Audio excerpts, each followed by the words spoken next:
It's 6 p.m. We'll begin. Good evening and welcome everyone to the NYCHA Federal Monitor Team Community Meeting.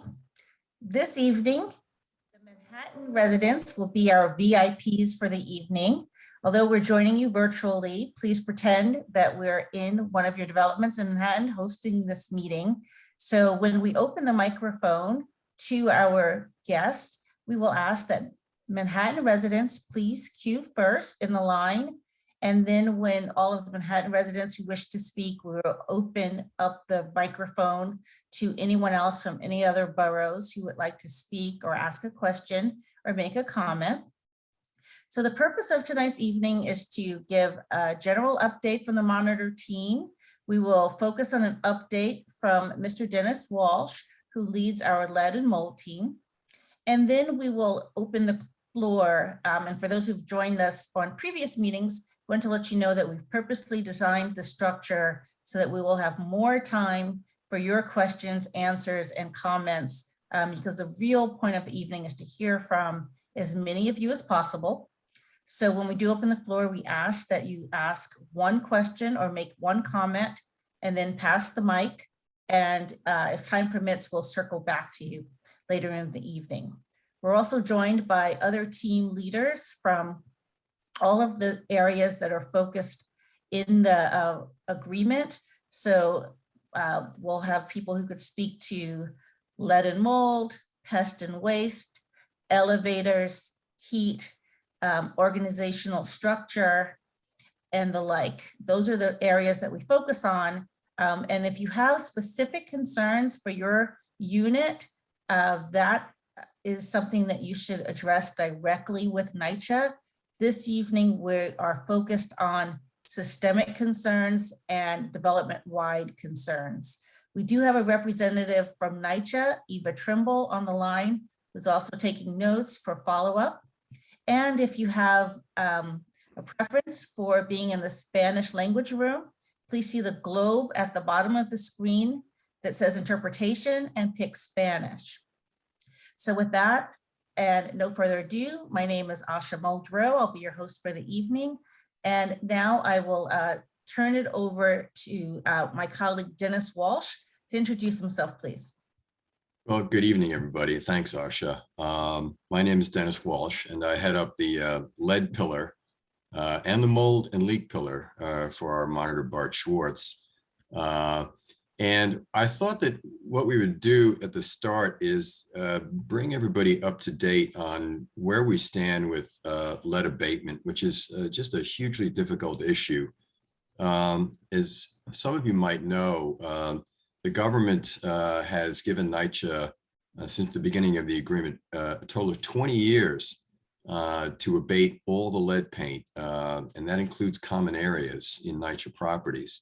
Now, at first blush, that might seem like a really long time, but when you really get into the nitty-gritty, it perhaps might be just about right, considering the complications that NYCHA has to deal with. Some of you may recall that back in 2019, NYCHA started to do what they call XRF testing, which is like a ray gun that you hold up to the wall to actually detect lead particles. And back then, the standard, and this is a little technical, was 1.0 milligrams per centimeter squared. Well, the city of New York reduced the number of particles that were lawful to 0.5 milligrams per centimeter squared. So NYCHA had completed, I believe, over 90% of testing in all of the units in all the 5 boroughs over the course of over 3 years. And found that the positivity rating for the average was under 30%. So that was relatively good news. Now, under the new standard, based on the initial pilot that's been done, it looks like the positivity rating is going to be much higher, probably in the nature of 50%. So naturally, that's going to increase the costs and the time and the difficulty that NYCHA is going to have to surmount in order to meet that schedule that the government and NYCHA agreed to abate the lead all the lead over the course of 20 years. And lead is serious, as I think everybody knows, because when a child, particularly children under 6, ingest lead, they can suffer irreversible brain and nervous system damage. There were, by NYCHA statistics, I believe 60 children who were detected with elevated blood lead levels in 2021. And so this has always been a difficulty. The city of New York outlawed lead paint in 1960. The federal government outlawed it in 1978. But we've got legacy lead paint everywhere. Children can ingest lead in many different ways.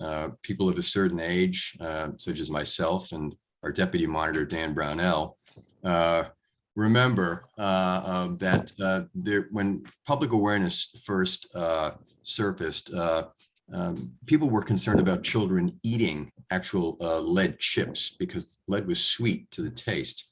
But lead can be ingested in much more subtle ways, including the dust that settles on the floor or on a windowsill when a friction surface, such as a window, is open or closed, or a door is open or closed. So it's imperative that we take a risk-based approach to dealing with the lead abatement. So we work with NYCHA, and they've done a great job in creating what's called the Team for Enhanced Management Planning and Outreach, otherwise known as TEMPO. And the idea of TEMPO is very simple: to protect the kids under 6 by assigning a priority to making sure that what are called interim controls, which is making sure that the paint is kept in good condition until it can be removed, are handled in an expeditious way. And that as far as the order of abatements are concerned, those apartments with kids under 6, and indeed pregnant women who can enroll in this program, are helped first.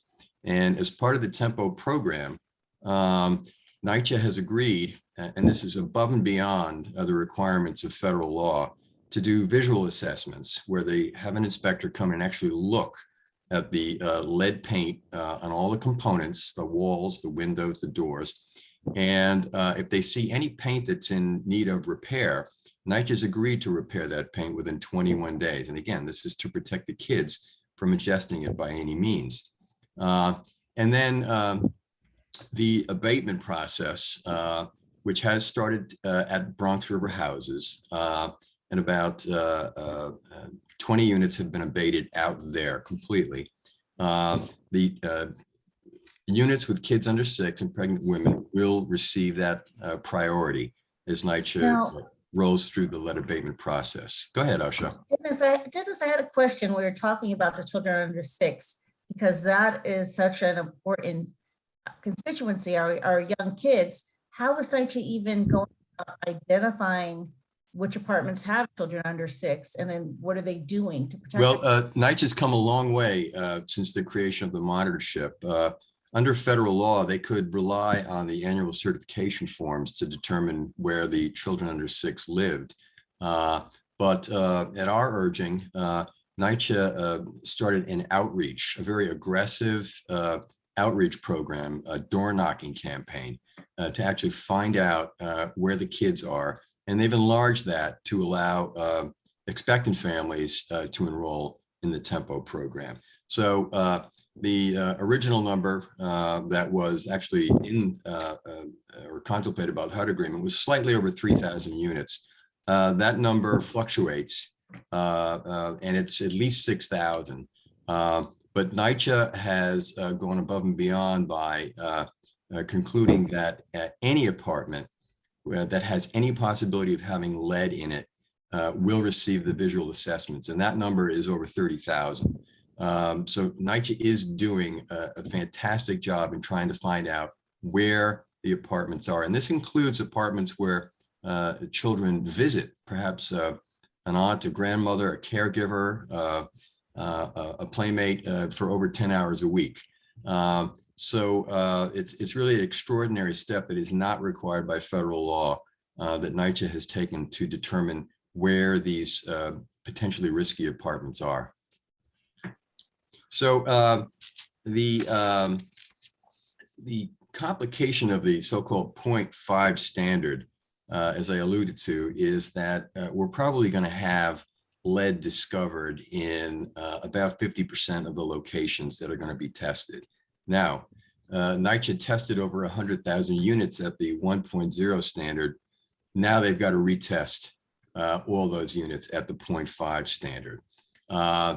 When they have the results, those results get uploaded into the NYCHA work order system, the so-called Maximo system, and work orders are created to abate the lead. NYCHA also abates lead when families move out, and there's a so-called turnover, which is an opportunity that's far preferred by lead abatement vendors because they don't have to deal with the strict safety controls. Well, they have to deal with safety controls, but not as strictly as if you had people in the unit. When people are scheduled for abatement, NYCHA has decided that they must be temporarily relocated. And this is an intensive process where a resident engagement employee of NYCHA or one of the vendors who's going to be working with NYCHA is going to be working with the family to make sure that their needs are met when it comes time for their apartment to be abated from lead. And of course, in this process, there'll be notices put out so that other residents will be alerted to the fact that lead is being abated in a particular unit. Notification has to be given to the EPA on its electronic system. Very strict measures must be taken in actually abating the lead and putting up plastic sheeting and using special high particulate vacuums. You can't do dry sanding. You have to use wet sanding to keep the dust down. So it's a very arduous and expensive process. And indeed, just the relocation process alone can cost many hundreds, if not thousands of dollars, depending upon the length of time that the family has to be in a hotel, for instance. The cost is going to be daunting. Now, the city of New York, as part of the settlement with NYCHA, agreed to contribute over $2 billion for capital needs, and lead abatement is included in that. So there's over $770 million that will be allotted by NYCHA under the settlement funds to abate lead system-wide. But when you calculate the cost, as NYCHA has done, it's very easy to see that lead abatement, particularly at the 0.5 standard, could cost more than $1 billion. So there's enough money now to get started and to make significant progress, but there may be a need going forward to supplement the funds to continue the process over the course of the next 17 years. And that is a risk. We'll take care of the priorities of the families with young children and the expectant families, but NYCHA's obligation includes abating all the lead, even in the common areas. That's going to be a big, complicated process. I think NYCHA's got a good grip on it right now. The responsibility for overall management of lead abatement resides with the Healthy Homes Division of NYCHA, which includes its lead hazard control unit, run by a very able fellow who was formerly NYCHA's chief compliance officer. And they will be working with vendors to roll this program out. NYCHA projects that it will be abating about 40 apartments per week by this September. And we'll attempt to ramp that up as contractors find their stride. And so we'll be working with NYCHA, and indeed, if necessary, exhorting them to do the best that they possibly can do to increase that number. But it is going to be a long and arduous process, but one that is absolutely necessary. And as I said, we will be using a risk-based approach to make sure that the lead hazards to children under 6 will be addressed first and foremost. So Dennis, I have a question. I know that the Tempo program you mentioned They started about a year ago. Looking at the, the numbers in 2021 and 2022 to date, how many apartments have they abated? Well, the abatement at 1.0 doesn't count for anything anymore. So that's the problem. It certainly does reduce the risk, but it doesn't eliminate it. And it does not comply with the New York City law, which went into effect in December of 2021. So with the combination of abatement in turnover units and in CU6 units, as they're called, children under 6 units, we're hoping that we can get to about 40 units per week by the fall. And we'll see how many can be added as experience is gained. And as NYCHA grapples with the prospect of having to relocate people. And I'm sure it will be a challenge. I think NYCHA's up to it. And they'll need cooperation from the residents, indeed. There have been instances already where people have refused to cooperate. And I would strongly urge any family that certainly has a child under 6 to take this opportunity to allow NYCHA to take the lead, to abate the lead from their apartments, because it's so urgent for the health of the children. Now, for the 40 apartments a week project that you mentioned, are they doing that at all of the developments or just certain ones? They'll be using a risk-based approach so that, and they'll be working with vendors to prioritize units with the highest lead content based on the new XRF testing at the 0.5 level. And they'll be rolling through that list. It's a very long list. But lead content will be part of the decision-making in order to mitigate the risks through prioritizing the abatements. Thanks, Dennis. That was helpful. Do you have any final comments from any of our panelists? Well, let me add one thing about the Tempo program. It's not just about abatement. They've also assembled a very able team that does the interim control work, which is to make sure that the lead paint is kept in good repair. And that's also an important thing because abatement will take so much time. And as I said, NYCHA has agreed to do twice yearly visual assessments in apartments where there may be lead. So in addition to that, if you have not enrolled in the Tempo program, or if you have not been enrolled by NYCHA in the Tempo program, call them, or if you're in an expectant household, call them, get in the Tempo program, because then you will qualify for the twice yearly visual assessments where NYCHA will inspect the condition of the paint in your unit. And they've agreed to effect the repairs, the so-called interim controls, in a very prompt period of 21 days. So that's another important piece of lead safety that NYCHA is implementing and has implemented. So what do you do if you see that they're not using the proper protocols, like the plastic sheeting, or not coming out in 21 days? Well, if you do notice that, you could call the monitor's office, you can call NYCHA, you could call the chief compliance officer, you could call lead hazard control, and you could call the CCC, the customer service center, and report that. But I would also add that if you see what you think is an abrasive condition on paint that's causing dust or flaking or particulate that you think could be lead paint, make that call as well. Don't take any chances with it. And NYCHA will respond to calls like that. Thank you. Thanks for that update. And then for everyone who's joined us, I just wanted to emphasize that even though we gave this update on lead, if you have any questions or concerns on any other topics, please feel free. It's not just about lead, but we wanted to make sure you had these important updates, because the lead abatement program and the work that the Tempo program is doing is really important. I know the monitor team has been working hard to make sure that NYCHA is complying with their responsibilities in that regard. So keep us posted. You guys are really our eyes and ears on the ground.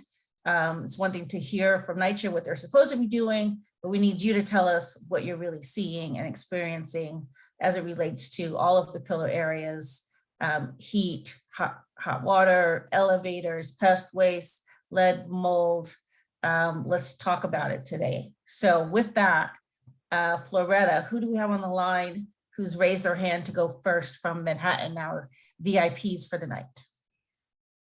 Great. We're going to get started with Louise Perez. I'm just going to move you over to become a panelist, and let's see if we can get you on video to present your question or comment.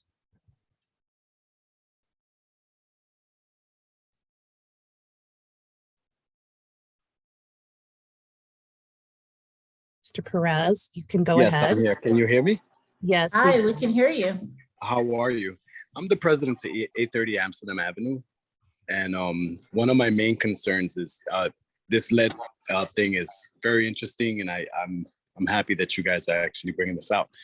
The other problem and concern that I have is within my building is, I'm sure it's other developments as well, is this leak and water problem.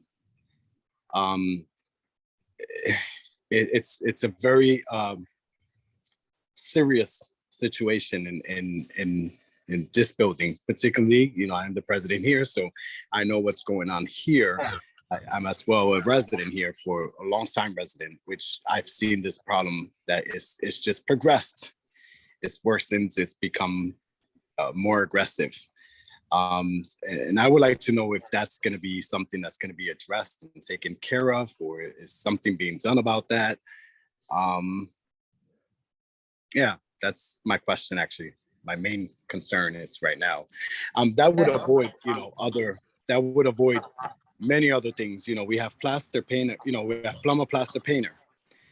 We have those issues on a daily basis, weekly basis. You know, we get 10, 20 apartments being repaired on a constant basis. That would prevent a lot of that issue. It would change a lot if the leaks would stop, if they were to address this riser situation and change this water pipes and stuff and so on and so forth. That's a really good point, because as you pointed out, the leak from the riser then affects the water in the walls, then it affects the paint, affects the plaster, and then the sequencing for the skilled trades, and it causes a mold problem. So all of the above with that one root cause. So thank you for opening that important topic up. Actually, if I could jump in, Yeah. maybe we could ask Floretta to announce the monitor 800 number, because if you have a problem in your building that you believe is not being adequately addressed, you can certainly call us. And we do receive regularly calls from people who have situations where they feel that NYCHA could do a better job. Now, if you've also had repairs in your home under the Baez federal class action, you can call the Ombudsman Call Center. And maybe we can gather that number at some point during the evening. And they will take that information, and NYCHA will respond in a specific and timely way if you express concern about the repairs that NYCHA has already attempted to make on your mold and leak situation. And we're also working closely with the independent data analyst from the Baez case, who has very detailed analytics about where the leak problems are prevalent in the NYCHA system. Correct. And so that capital money, when it is available, can be targeted based on that analytical approach. But capital funding, disappointingly, does not appear to be on the horizon in a big ticket way. There, as many of you know, had been $40 billion that NYCHA very well may have gotten under the Build Back Better legislation, which does not seem to have any legs at the moment. So there will be comprehensive modification as funds are available, where all of those risers will be taken out and repaired, and or new ones will be installed. New kitchens and new bathrooms will be installed, but this is all capital money dependent. And we have enough money right now to do comp mod at Toad Hill in Staten Island and at St. Nicholas in Manhattan. And NYCHA has a couple of other locations lined up based on another funding source. But on a long-term basis, it will be necessary to come up with other capital funds to roll out that comprehensive modification program for the over 200 developments that will end up needing it. Thank you again for that really good question. Loretta, who do we have up next? We have Natasha. Natasha, please introduce yourself and present your question or comment.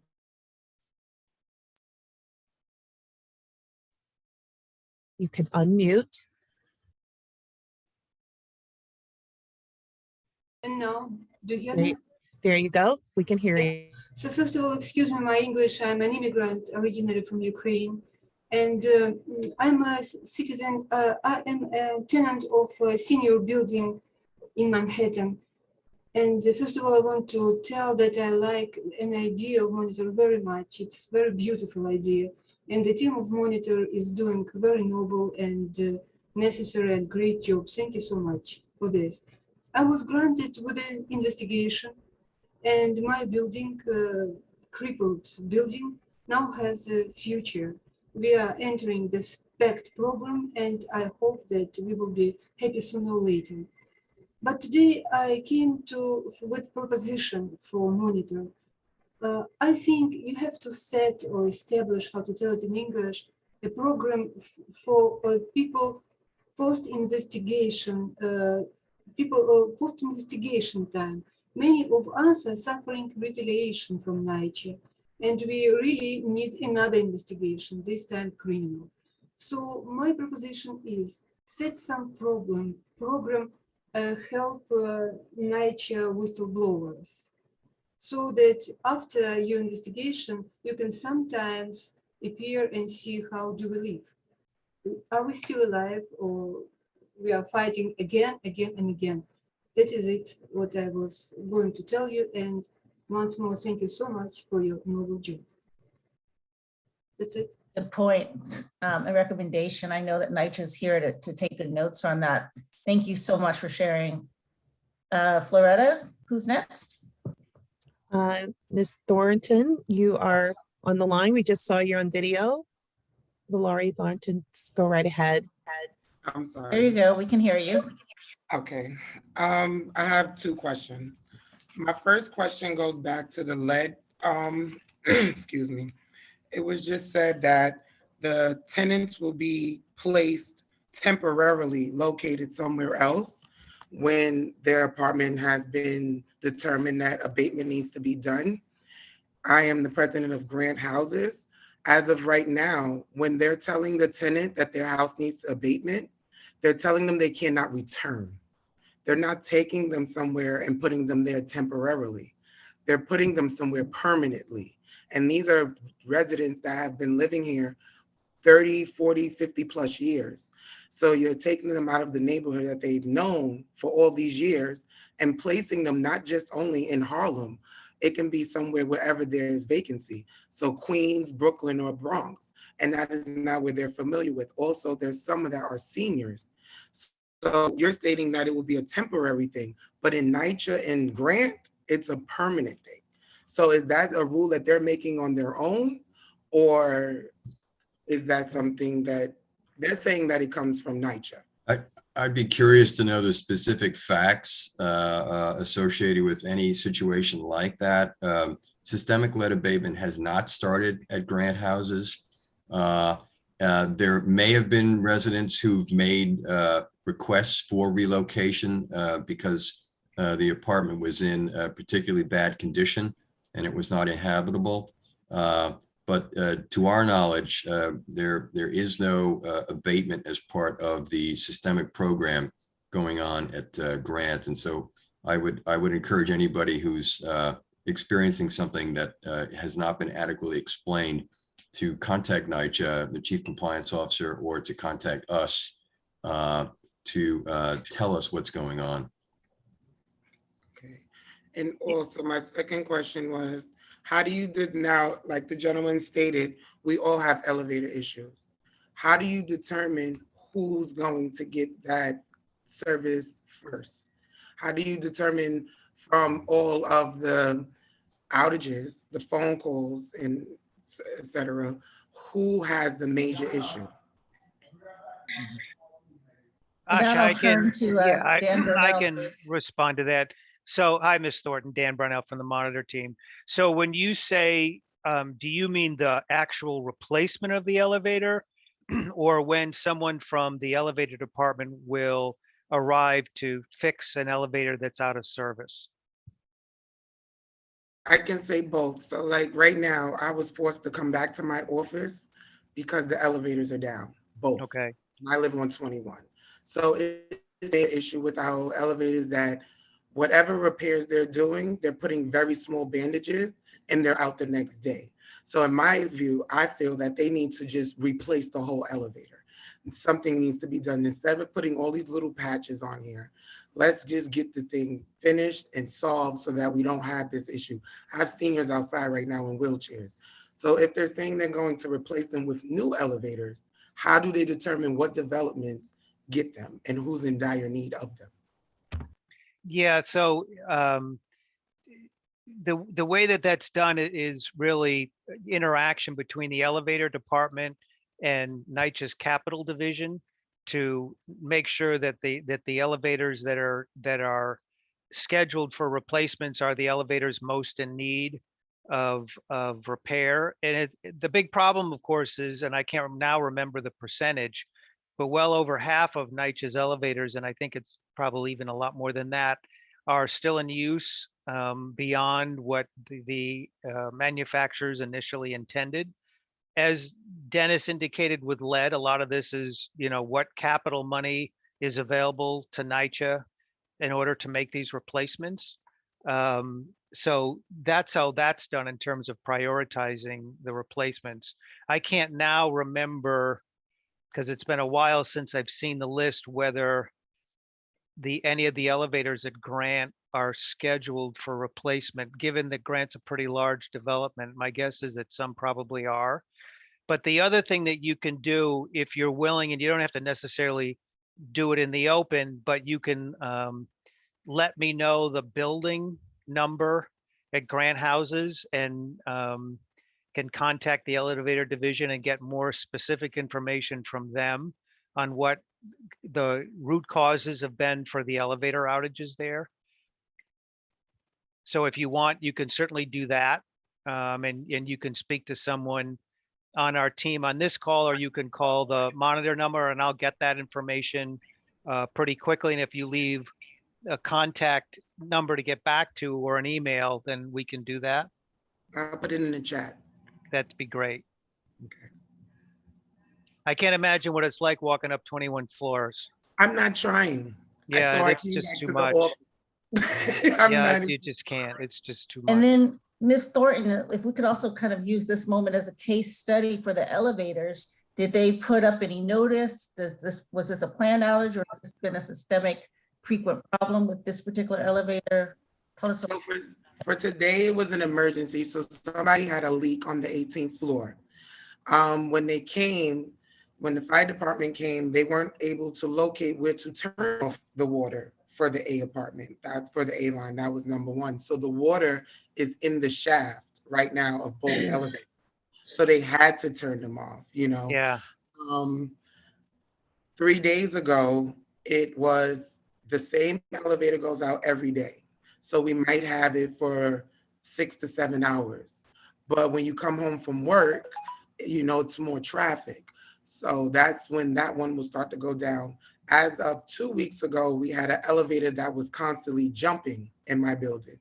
So when you were getting to 21, it actually was trying to take me to 22, where there is no 22nd floor. So I was a little bit up from where I'm supposed to step out. That is a risk. When you have the elevator, people come. I live on 21, so I question them. That's, oh, I don't have this part. Oh, we have to come back tomorrow. Oh, I can't do it today. Oh, somebody else has to come. Oh, Right.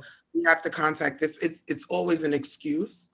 Oh, they don't have these parts anymore, so we have to go get it from this place. And then when they come and you were supposed to go get it from this other development, when you come back, it's a whole nother team that's saying the same thing that the last team that just left yesterday is saying. So nobody's communicating with one another about who's doing the jobs at certain buildings. As you said, we're pretty big. We have 9 buildings and 8 of them have 21 floors. Yeah. So we have a lot of seniors that are constantly stuck outside in walkers and wheelchairs because they can't go anywhere. So it's just been a big headache with the elevators in general on both sides, because we're from Broadway Yep. to Yeah. Yeah, thank you so much for sharing, because a lot of those comments, I'm sure other callers are experiencing in their developments. So it's good to hear about this kind of systemic concern. Thank you so much. no problem. Loretta, who's next? We have Barbara Hardy on the line, waiting patiently. Go ahead, Barbara. Can you introduce yourself and give us your comment? Hi. Can you guys hear me? Yes, Yeah. Ms. Hardy. Hi. I just wanted to comment a little bit too on what Ms. Thornton say about the elevators. And also I have a question about the mold. I live in Campos Plaza, the Lower East Side, and I'm on the top floor, the 9th floor. And the elevators here are the same. They're always constantly out. They would come on Monday and fix them. Like now, one is down. They came today to fix it, and for whatever reason, it's still not, working, usable. And in the past couple of weeks or so, I'm the vice president here. I have seniors here too, and also quite a few elderly people, that are on dialysis. And when they come to pick them up in the Amulet, they don't want to walk up to the 9th floor. Or my neighbors, they can't go down because they're like in a wheelchair, or either if they take them out for dialysis, when they come back, the elevators are down. They have to sit outside, sometime in the lobby, sometimes outside. It's just a bad situation. And no one would want to walk up to the 9th floor, or you wouldn't want to try to take someone down in a wheelchair down 9 flights of stairs. But it's like every other week, the elevators are out. They'll come, they'll say they. Ms. Hardy, can you repeat which development you're It's Campos Plaza. Campos Plaza, yes. And it's just a bad situation. That's my thoughts on the elevator, but I also wanted to ask a question about the lead. Is every apartment gonna be tested for the lead? Because, or you have to put in a complaint or something about lead? Every apartment will be tested for lead. Okay. I was concerned about that because I've lived here like a decade too, and my apartment never been tested for lead. I have grandchildren that come and visit me, and they are under the age of 6. So I would like to have my apartment tested. That's the question I wanted to find out, whether every apartment was going to be tested. Now, Dennis, or perhaps this is a question for NYCHA, aren't there some buildings that have already been abated or perhaps built after 60 or 74, any of those other things that they would be excluded? Well, again, the problem is that when the city lowered the standard to 0.5 milligrams per centimeter squared, any abatement to the previous standard wasn't good enough. So they're going to be retested to the 0.5 level. And if there's lead, those components are going to have to be abated. Now, there are some few buildings that were built after lead paint was outlawed that may not to be tested, but they are in the very small minority. So as I said, there were over 100,000 units that were tested at the 1.0 standard. So there will be at least that many at the 0.5 standard. Thank you for that really good question. Floretta, who's next? Yes, so we have Deborah Avlalez. Excuse me if I'm not pronouncing your name correctly. But yes, unmute, introduce yourself and present your question, please. Okay, hi, my name is Deborah Aviles. I'm from Mount Haven Houses. And I just had a few questions. I know all developments are battling water issues, leaks, no hot water issues, rats, homelessness, I mean, scaffolding issues, floor ventilations. I can go on and on. Right now, our doors are so damaged that we have every single door doesn't close. It's literally falling off the hinges, and it's just dangerous because of the crime that's around here. And I wanted to know what can be done about getting these doors changed back to what we had in the past, which was kind of like keys. Right now we have Wait, key getting the fobs. doors back to We keys have- as opposed to the key fobs, you're saying? Right. Because the money that's spent on key fobs makes no sense when you have to keep calling them back when the door is damaged, and the door is damaged constantly over here. I am from Mount Haven. I am from the South Bronx, where there's a lot of crime going on.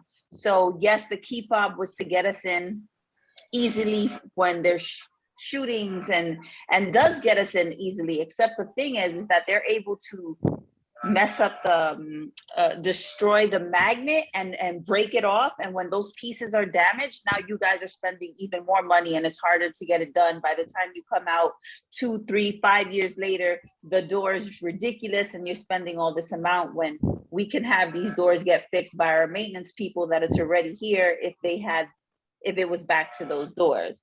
I mean, right now our development is so, and our manager and our super is trying to do, they're doing an amazing job, but it's so far along by the time they came that it's super hard to get it intact right now. We have rats living with us, running through our staircase, running through our floors. We have the leaks destroying our buildings. If you go to one of our buildings, literally the roof is caving in.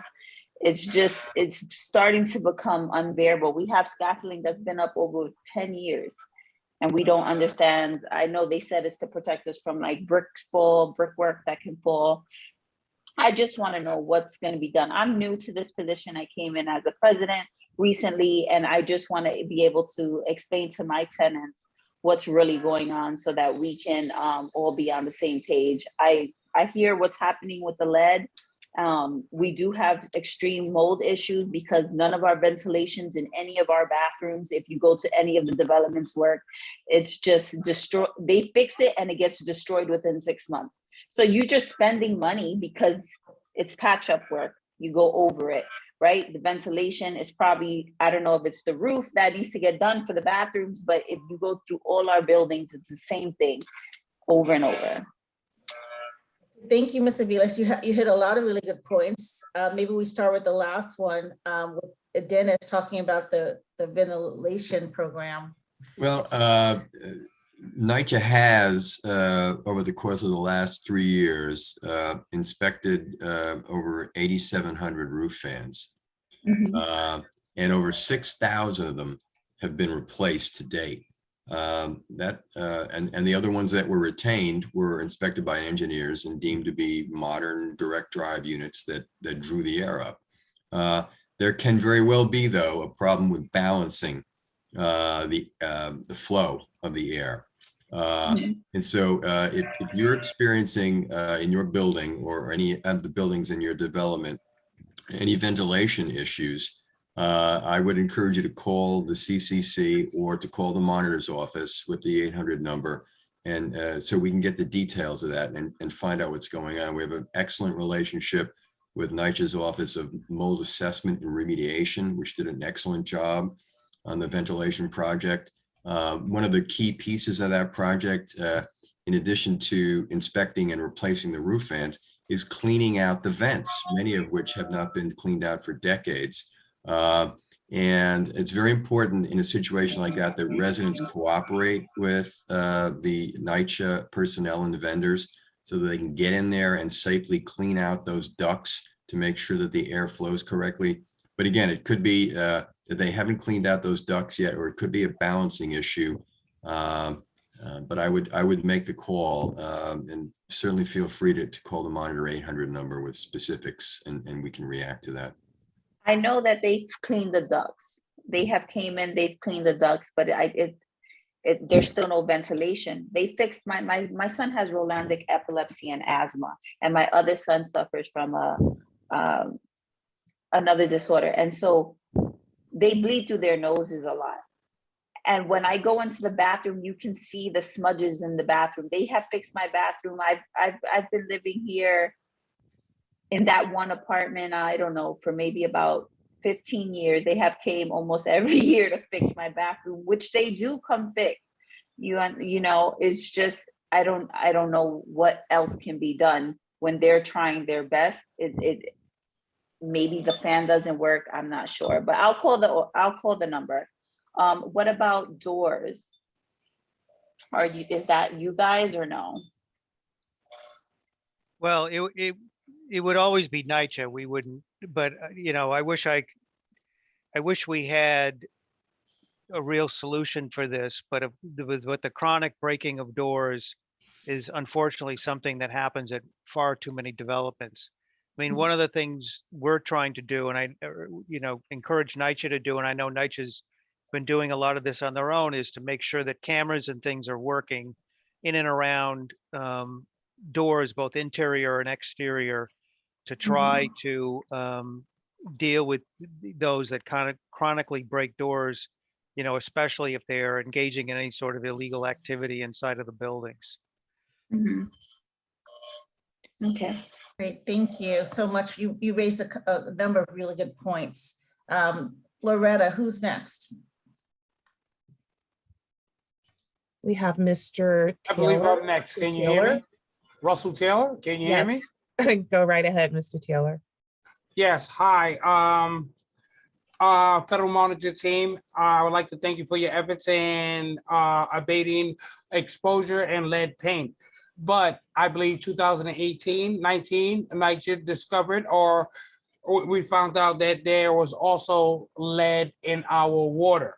And not only that, we also have lead in our ground soil. So I'm a former gardener in NYCHA, very concerned about that. It's another way for children to be exposed to lead. And we know the ramifications of lead exposure in our water. So water, it's so pervasive. We use it every day. So what are you guys going to do about that? And how are you going to put pressure on the city to remove over 300,000 lead service pipes that are underground, bringing water into our developments? What are you going to do about that? I'm not aware of any specific information about lead contaminated water in NYCHA facilities. So if you have it, if you've had any testing done, or anybody even has any anecdotal information, I would encourage you to send us an email, make the call, let us know, and we can respond accordingly. There is lead in the soil in some locations. You know, historically, places like Red Hook was the site of a smelting facility. And one of the byproducts of that process was lead, which was dumped back in the old days. And there are regulations as to how landlords like NYCHA have to deal with that. Whether you remove it or there's various ways you can remediate it by covering it over. But again, I would say if there's any specific information about other developments, let us know about it and we can look into it. I'd like to say one more thing. Yeah. Also, in our children's playgrounds, we've gotten reports on what we act for environmental justice, that there's also lead in rubber, in the rubber mats that children play on, and also in AstroTurf. So if NYCHA is buying these products for our children, then it's another way that we get lead exposure. Well, I can tell you that when the Department of Health reports an elevated blood lead level finding and they issue an order to abate, there's a thorough examination of all the locations that the child has gone to. It could be a playground. It could be an apartment. It could be spending time in a common area. And so if there is any information about lead from playground, in a situation like that, the Department of Health and NYCHA would have particulars about lead content, for instance, in a playground. But every case depends on the facts. And so if there are situations where that has happened, I would love it if you could bring that to our attention. Yes, it's in AM New York article, I believe 2018 and 19. We weren't told about lead in our water. Thank you very much. I appreciate it. I yield the floor. Sorry. Yeah, we'll look into that. And really important, if you have anyone, if you have any support or evidence or anecdotal evidence or experience with anything, please do share, because that's really disturbing. Thank you for that comment. Floretta, is Mr. McPhee next? Yes, that's correct. My name is Mark McPhee. I live in Dykeman House. I had stroke, but they come and they check the walls and they fix the peeling paint and they check the windowsill. My concern is I have 2-year-old granddaughter, and I asked them a few months ago about cracked tiles in my kitchen floor. And they tell me that they're waiting for a contractor. And they said that they may have to do a lead abatement for the floor tiles. Do we have any information on asbestos being in the floor tiles that's in the NYCHA buildings? Because they tell me that I may have to leave my apartment when they replace the tiles because of lead abatement. I can speak to that. There is a probability of asbestos being under the tiles. And there are very strict rules in the city of New York about how you must abate it and how the resident must be relocated from the apartment. Now, if anybody at NYCHA is aware of this and hasn't done anything about it, I would like to know that because NYCHA has very strict procedures as to how they're supposed to go forward if there are cracked tiles that might expose residents to asbestos contamination. So again, feel free to send us an email or make a call to us and we can respond. We can send a field investigator to that location and actually take a look at the floor tile. Okay, thank you very much. Actually, I covered it with linoleum. So now they have to remove the linoleum to get to the actual floor tile, because that's what I did to protect my first granddaughter years ago. Well, make sure that you stay vigilant in contacting NYCHA as well if there are pending work orders on that. And if you are not satisfied with the progress on that, please do let us know. Thank you. Thank you so much. We appreciate you sharing that with us. Floretta, who, please? Miss Glover is next. Hi, good evening. Can you hear me? You can. Good evening, Ms. Glover. Okay, so if I'm clear, Ben Carson was appointed the HUD chair when Trump was in office. And he appointed Mr. Schwartz, correct, to be federal monitor. Is that correct? Okay, so the Oh, federal. wait, I'm not sure if that was correct. There was an agreement, a multi-part agreement. I'll let Dan talk to more of the specifics. Well, the appointment was made when Ben Carson was the head secretary, yes. Okay, so the federal monitor, I know a lot of stuff is on NYCHA's, whatever they call it, board, because NYCHA don't really, nothing, you know, they try to print enough stuff, and if you're not reading, basically it's on you. TAs have access to a lot. I mean, they are the liaison between management and tenants, so they can literally go to the management office and speak to the manager at the drop of a hat. I'm a former president, that's how I know. My president, I mean, the manager here at that time, she could be working on building the building. And if I came to her office, she'd drop everything she was doing. Miss Joseph, that was her name. She dropped everything she was doing and yes, Miss Glover. So it was never a problem with a manager when I was in there. But I'm concerned about what is it that the federal monitor does. I'm talking about from A to Z. Do they monitor, just like city council? City council's job is to investigate city agencies. They bring them in, they ask them what's their money being spent on, what have they done recently, et cetera, et cetera. I'm assuming that's what resident councils, presidents and vice presidents and boards can do with the federal monitor. So my question is, I'd like to know, is the federal monitor regulating resident engagement? Because resident engagement claims that they're there to help developments. They give cluster meetings for that young lady that says she's new appointed and she don't know what's going on.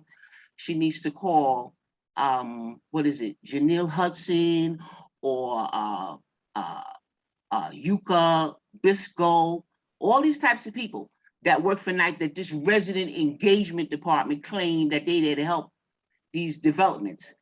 Because what's happening is nothing's happening. Okay, nothing's happening. So these federal monitors, I'd like to know, where can I tap into online to see what it is that you have actually accomplished since you've been in office? Because, you know, on television, we've heard, oh, the federal monitor makes hundreds of thousands of dollars to investigate NYCHA and to see what it is that they're doing and all this kind of thing here. But we come to this meeting today and we're hearing about lead abatements and all this kind of thing here, which has been discussed way, way back and stuff like that. My apartment was already checked for lead and they didn't find any.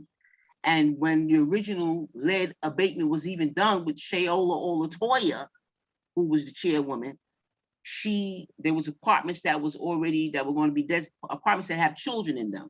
There's no kids coming to my apartment, but they checked my apartment after she quit. They sent someone here. I know I'm saying a lot. Basically, I want to know, is the federal monitor investigating NYCHA's resident engagements? Because they give these cluster meetings once a month. They have the tenant association boards at these cluster meetings, and they're giving the boards computerized information on how they can relate to their tenants, how they can relate with their management, how they can foster unity to do this, that, and the third, and none of that's happening. It's a mess.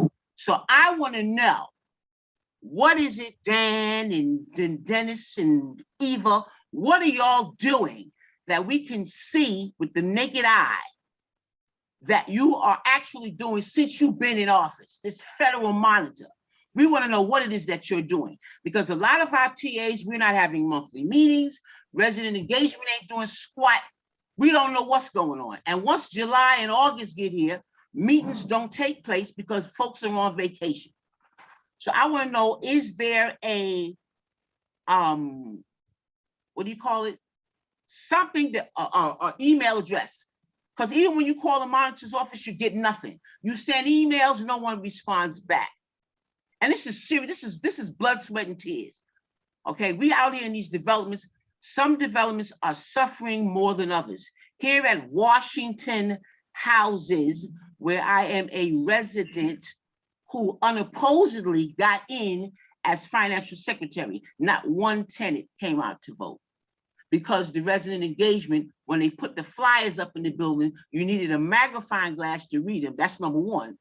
And number two, if they followed up with the TA that was currently, really, they wasn't even, oh, I have to say this. You monitors need to investigate that resident engagement, because this is the last thing I'm gonna say. They had, I had called Ms. Watkins, called resident engagements to find out about elections, because with COVID and everything going on, we didn't know what was happening. So I found out that HUD decided to have this emergency election that in Manhattan, in New York City, all tenant associations bylaws were waived, meaning whatever your bylaws said, it was being put to a halt so that elections can take place. And so an election took place here at Washington Houses in East Harlem, and not one tenant came out to vote. So that means everybody who wanted to be in office was put in unopposed. Okay? We don't have meetings. Our manager, Ms. Sweet Lady, who was here, I think since May, is no longer here. There's no notice up nowhere telling us that she's no longer here. We don't know if the assistant managers, which there were two, we don't know if they're still here. And I found that out by talking to the groundsman, the chairman of the groundsman, because I asked him, is Ms. Swint still around? No, she's no longer here. So I want to know what's going on here. And I would like the federal monitor to explain and also investigate that resident engagements, because people are getting top dollar and they are doing nothing. Nothing's going on. Thank you. Thank you so much. Thank you, Ms. Glover. You hit a lot of important points.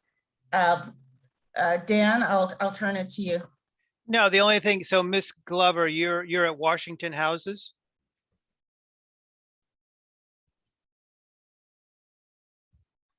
Sorry, we've muted. Yes, Washington Houses. Okay, no, we will look into it. And I can tell you that I'm the one that reviews the calls made to the Monitor 800 number. So you should definitely make a call and it will get reviewed. Make sure you leave your name and contact information, of course, so that I can get back to you. And I'll also remind everyone that the Monitor does put out quarterly reports. We do send them to all of the presidents, assuming that your contact info is updated. And it's also posted on the Monitor website at nitromonitor.com. So yeah, but the tenants are not being informed. You know, they say you shouldn't air your dirty laundry. You should keep it in the family. Well, I'm airing Washington Houses because like I said, I got on the board unopposed like every member of the board. And if you notice, you see me at meetings more. I can't tell you if my president is at this meeting right now. It doesn't show. I can't tell you if they've been to any of these meetings, but you can certainly say that Crystal Glover's been here. Not that she's trying to take over or be in charge, but because I freaking live here.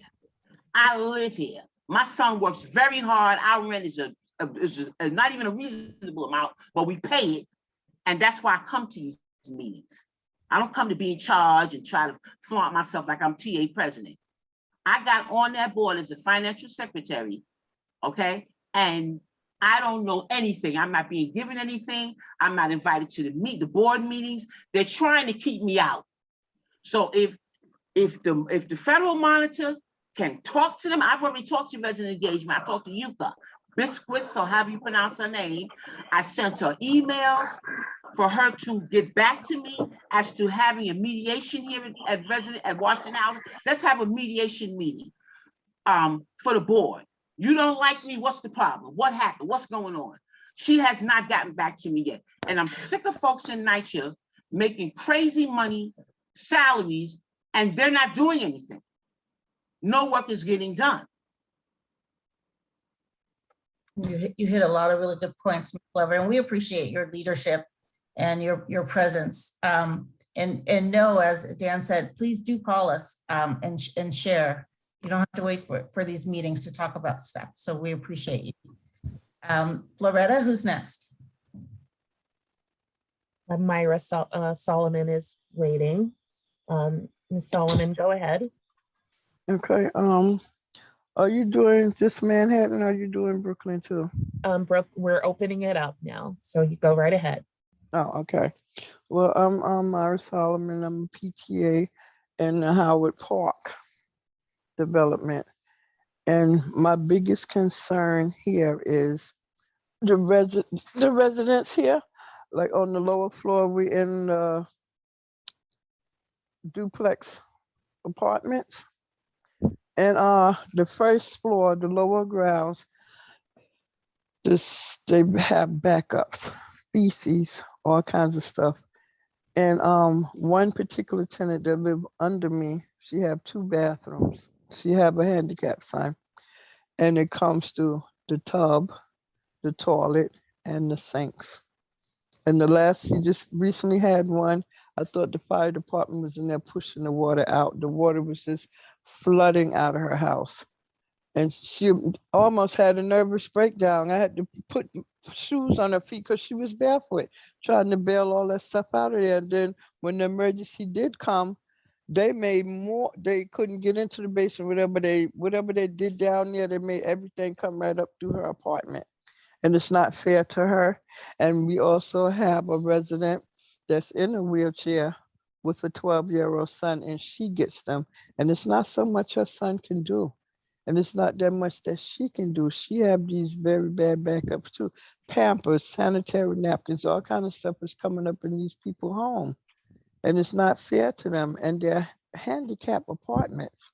And another thing, the odor, a certain time of year, the odor from the sewage that comes into these apartments, and it's so horrible.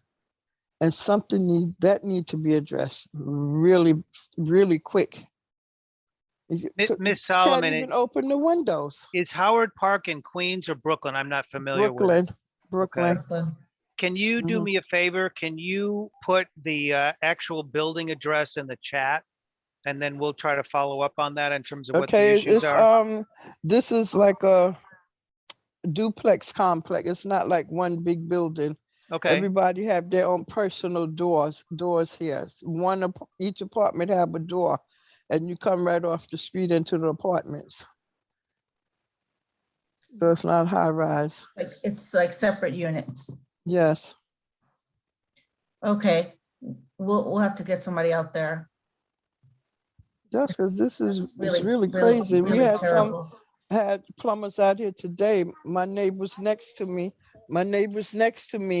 they're seniors, and they're in a duplex. Under their sink, the condition is horrible. In their bathroom, they have holes in the walls where the mouse and rats and stuff is coming in through there, and they don't speak English very good.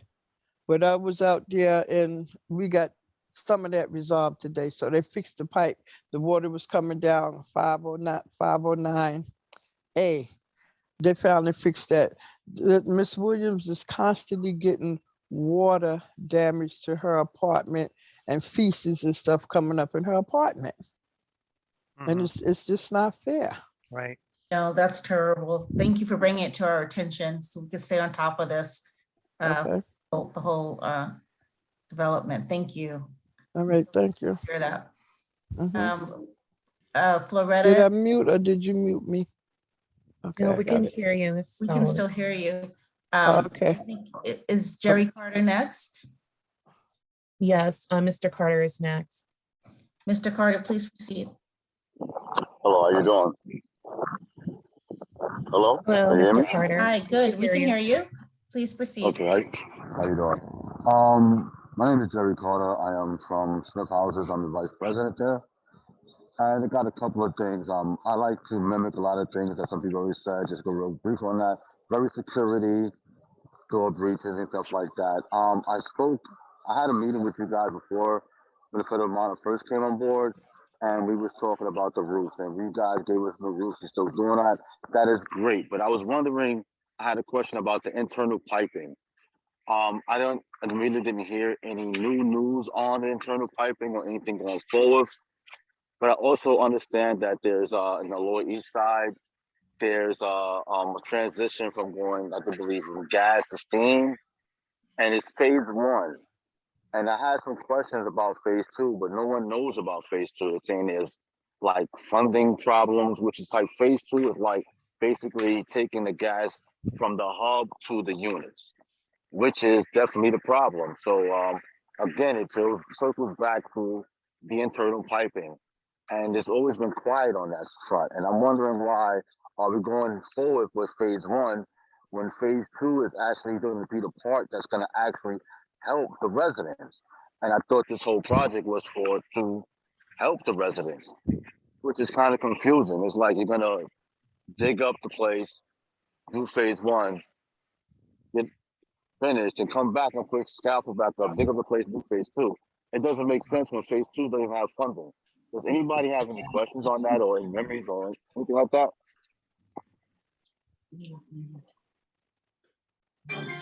Yeah. So I don't have specific information, but this is the heating at Smith Houses? This is correct. Yeah, I can certainly find out. I know that's a Sandy site. Yes, sir, it is. Yeah, I'll inquire about this. Let's check in, and Dan will circle back to you, Mr. Carter. Thank you for bringing this to our attention. And, Appreciate it. Thank you so much. thank you. I know we have Ms. Eldon patiently waiting. Yes. Ms. Eldon? Yes, can you hear me? We can, thank you. Please proceed. Good evening, everyone. Over a year ago, I came to this this board or this meeting and complained to Mr. Brownell about the zone valves that were not installed in order to enable the heating system to work automatically. Your So, St. Mary's Houses? Yes. Yep, I So an remember. update, they put those zone valves in last fall, and they have yet to connect them to the control board or the thermostat. So the system is still manual. And although we've had a competent person that they have assigned here, it still is an issue. And I would think it would be cost effective for NYCHA as well to get this automated so that we won't have situations where on the weekend, the temperature goes up and the heat is still on. Yep, because if it's not hooked up, the zone valves have to be manually adjusted, and if nobody does it, they're left off. And the second thing I wanted to bring to the table is that there have been talk of us having our roofs replaced. So we're in the design phase, which is great, but I haven't heard anything recently. And in regard to the doors, the front lobby doors. Because they sent me the thing telling me to unmute, and I just unmuted. No? You can ask it for me. Hello? Hello? Yeah, we're here. Sorry, Ms. Eldon, I think someone's off mute. Well, go ahead, please. Okay, thank you so much. And the third thing would be that there's discussion, or at least there has been a discussion, to replace every front door, every lobby door in St. Mary's, the 6 buildings. And I would stress that they consider doing that soon, as the repeated snatching of these magnetic doors is really ruining the lock. I've called to have the locks replaced or fixed at least twice a week on one building alone. So I was curious as to how soon or what procedure we have to go through or time period in order to find out more about these replacement doors. And of course, I'm one who believes in deadbolt locks. These key fobs and all of that is just, it just doesn't work. And these aluminum doors we have should be steel. They should not be aluminum. They tear them up every week. So that's those 3 things that I wanted to bring to the table. And thank you. I yield the floor. Miss Eldon, if you would put your contact, my recollection is that Mr. McCray on our team contacted you after the community, I don't remember when it was, it might have been in the fall.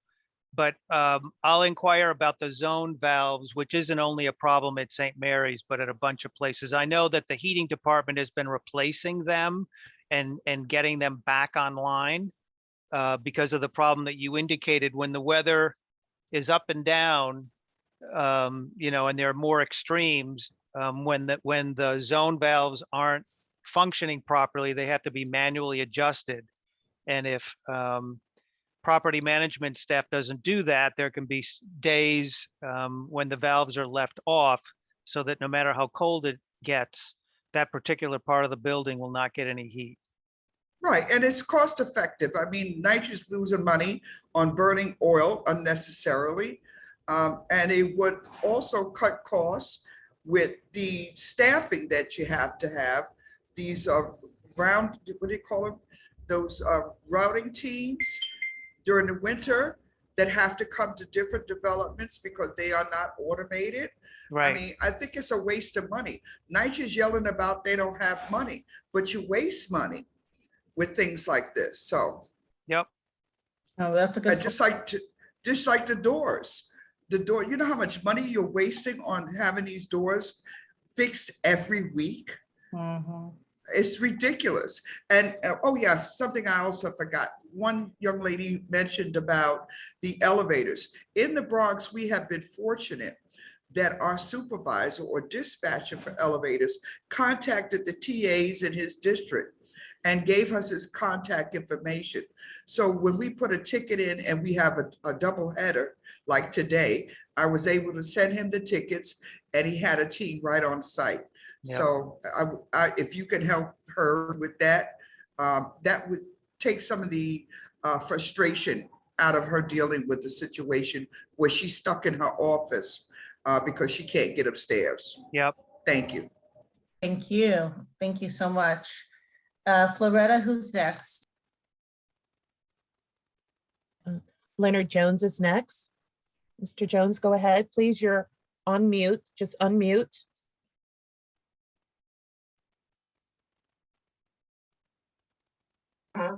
Hello, can you hear me? Yes. Hi, how's everybody doing? Great. Good, how are you? I'm fine, good. This is what I wanted to say. A lot of my colleagues really covered a lot, but this is what I wanted to say, what was going on over here. Okay, I'm in the redevelopment, Fenimore and Lefferts houses.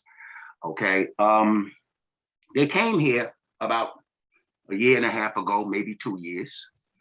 They took out our interior doors, our exterior doors from the outside.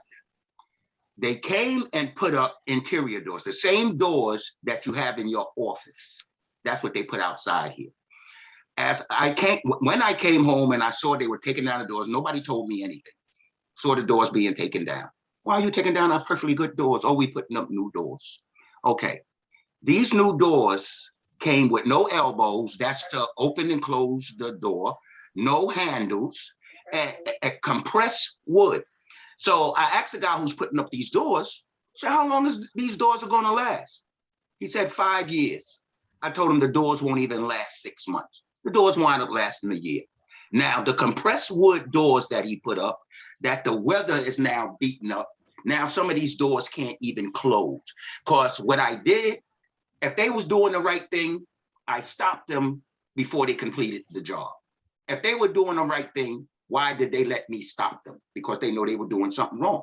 The super that we had over here, every job was under $5,000, under $10,000, so they can keep the red flag from being raised.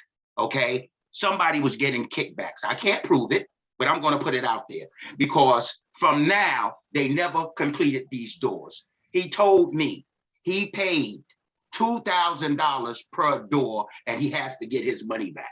The doors that he put up, you can go to Home Depot and get it for $200. They ripping off this. They've been ripping off NYCHA for the longest. These supers need to be more monitored. Instead of watching them when they it goes over 10,000, they need to watch them from Jump Street. Okay, that super is no longer here. Okay, now, and they never completed the doors from a year and a half ago to now. They did something like 6 doors, and there's another 6 to be left for them to do. They never done it. These doors are not going to survive the next winter here. They need to look at what's going over here on Reed. Of course, we're part of the main development is the senior building, where Ms. Lazama is the TA president over there. She's going through big issues as well. There's no lights in our backyard. Now, over here, we can been complaining for 6 months about no lights over here, which is a safety issue. We haven't got a boo from no one, okay? What we get from the manager's office is that we're waiting on a vendor, okay? The doors are uncompleted. The lights are uncompleted. Just like one of the other TAs said, you know, they're putting Band-Aids on things. They're trying to pacify. The people who are in charge are leading us the wrong way, okay? They're putting that money somewhere else, and instead of giving us the line, because a safety issue is a safety issue. If there's no lights in the front or the back, you're opening yourselves up for lawsuits, okay? Somebody get robbed, somebody fall on something. And in today's world, everybody's looking for that almighty dollar. So, and some people know what to do. Oh, they ain't got no lights. I'm going over there and lay down and have the ambulance come pick me up, you know? And then the thing about it is not just to say they would do it just to lie. I live here.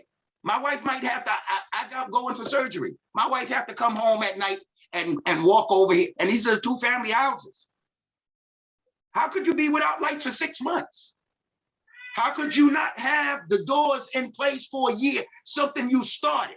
And they never told me, and like you bought a door for $2,000 with no hardware on it, no elbow, no handle, no key. He put back in the same keys. And if you come up, when he put up those doors, I told him, I said, those doors will warp in this weather. And that's exactly what the wood now is expanding, where the doors don't close.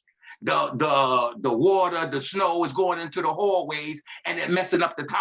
Now the tiles are peeling up. Now the wooden floors are peeling up. Now you got to bring the carpenters in. Now you got to bring the plumbers and the painters in. You know, the thing is, what I'm saying, and excuse me for saying it, these people act like this because they don't live here. And we're not, you know, a different venom comes when you're being ignored in some place you live. These people come here and punch in their clock. They deal with us for 8 hours. Really, the tenants, the residents association is the backbone of NYCHA, because we're here 24 hours. We're here, we'll get what y'all are getting till y'all come in the morning. We get it right there. We get it right there. And then they would sit up there and don't want to pay attention to what we're saying because they figure we're beneath them. We're beneath nobody. We're the ones who live here. We're the ones who are trying to make this place better. They don't do what they say they go. Like I said, and I have to say it, and I'm sorry. The super team over here is atrocious. Ever since Mr. Middleton left, it's atrocious over here. You know, they don't contact us. We got there's no personal touch. Let's put it that way. No Mr. Jones, you hit so many important points. Yeah. So Asha, I just want to make sure I know the development. I think you said it was Fenimore. I didn't get the second part of the name. Lefferts. Fenimore Lefferts. Yes. Like Lefferts Boulevard? Yeah.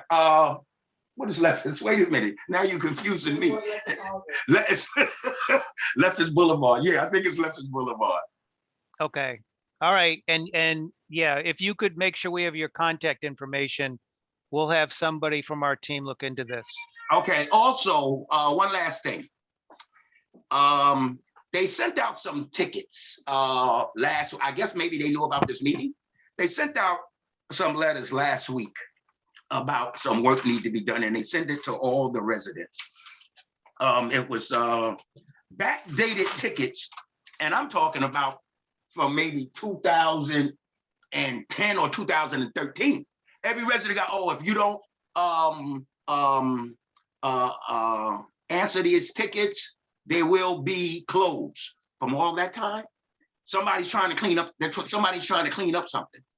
You know, why would they put out these backdated tickets? I put in it for this floor 10 years ago. Now all of a sudden they not just me, they send it to all the residents, telling them, all right, we had this week, we did that and you didn't answer. What they're doing, they're now blaming it on the residents. And as you can hear everybody on this call, we're on top of what we want done because we live here. So we're not going to lie. We have no reason to lie. They have a reason to lie because they want to keep their jobs. You know, that when the Federal Monitor came aboard, how many people went to jail before the Federal Monitor got here? How many people went to jail? Because that's why we have a Federal Monitor, because nobody's watching these supers. You know, there's kickbacks. They're taking money in elevators. They're keeping it below. There's no reason why they can put up these doors here, $2,000 a door with no hardware on it. Yeah, You know, that's what we want to look into. The Yeah, doors. come over here. Mr. Jones, If you see the door, I'm sorry. If you see the door they put, it's corked wood for outside. Corked. Yep. It's all compressed wood. If you took a cup of water and pour in the mail slot, wait 2 days, and next thing you know, that mail slot, the hardware on the mail slot is going to buckle off. How could they do that? And they knew better. They knew better. They was just getting it. Like I said, I spoke to the contractor who did it. I spoke with because when I stopped them, like I said, what? Mr. Jones, I'm sorry to interrupt. We're going to note this issue and make sure we send somebody out there. We thank you for bringing it to our attention. Yeah, and if you leave your contact to, information, we'll make sure that they speak to you I directly. have to move on to Ms. Ferguson, who's going to be our last I question. appreciate it because last thing I wanted to say is that I sent emails to the monitor's office as well. Have never got a response. I just want to let you know that. Okay, well, we'll change that, Mr. Jones. Thank you so much. Okay. I know you got a long sleep, but go ahead. Thank you. Thank you. Ms. Ferguson?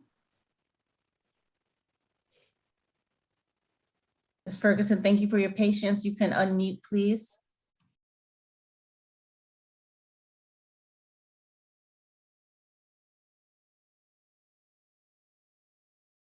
Ms. Ferguson, we can't hear you. Hi, sorry for the delay. Good evening, everybody. Good evening, we can hear you.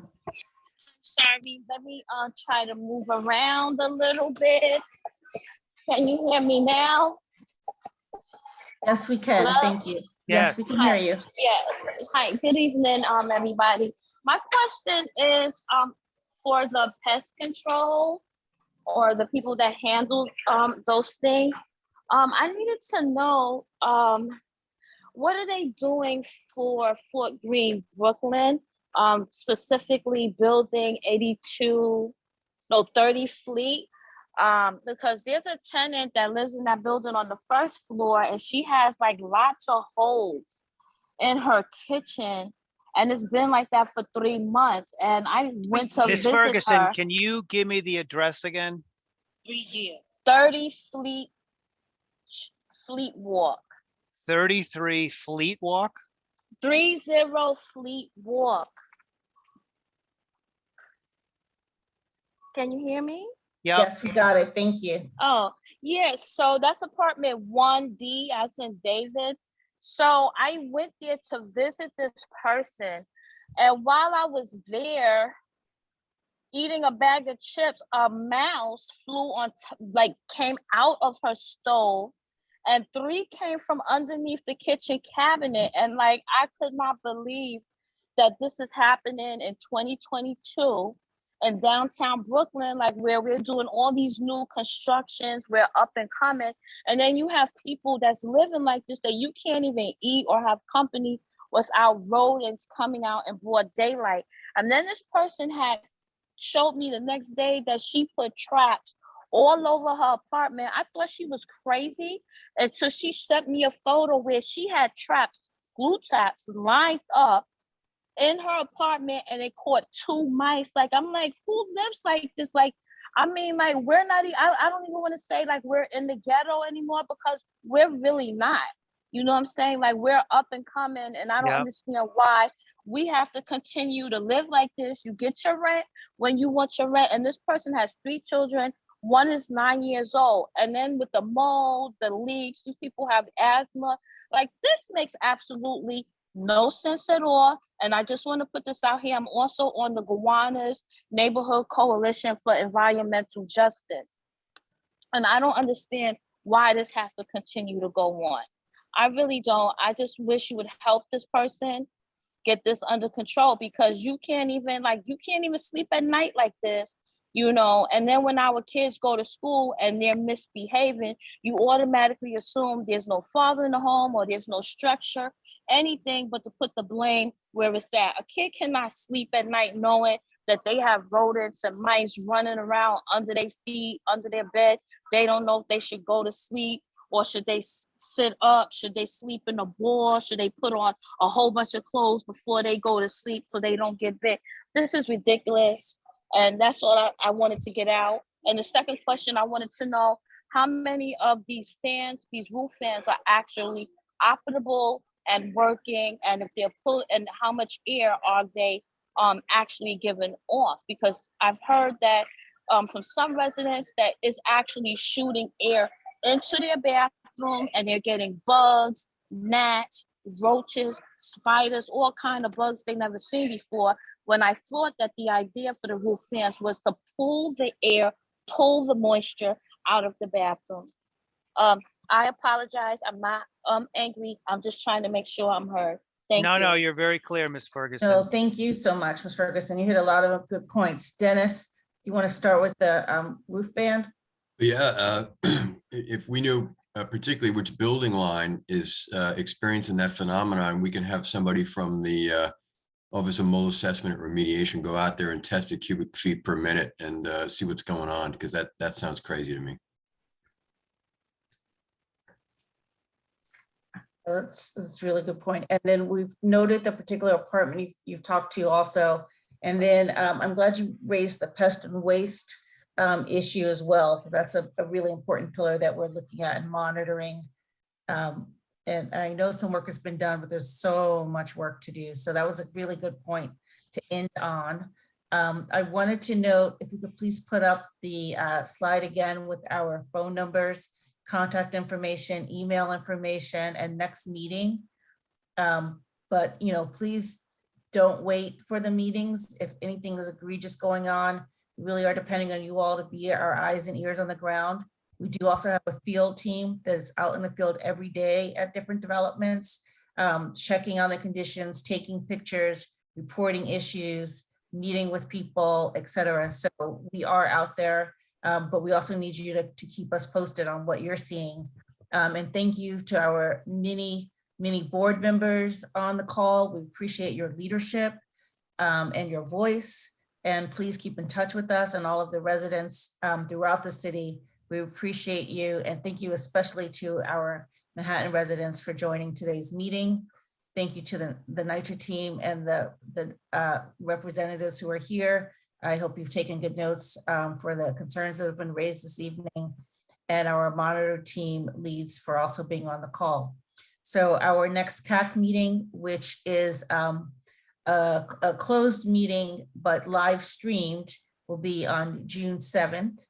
So please see the YouTube channel for that.